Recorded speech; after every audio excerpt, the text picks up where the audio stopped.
झूला कोई छी के अपना छोड़ के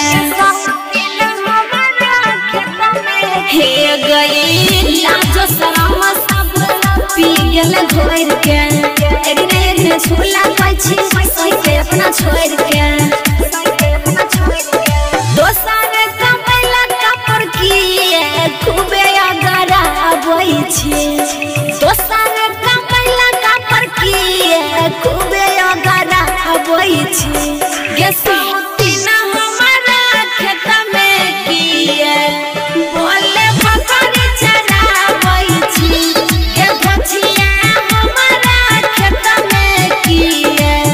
बोले पकड़ चला बोई छी गे सोती ना हमारा खेत में किए बोले पकड़ चला बोई छी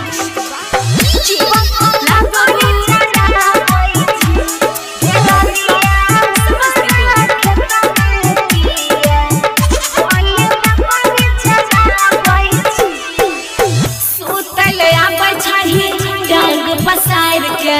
शौक तोहर जाय रे देबो मिट्टी तेल ढार के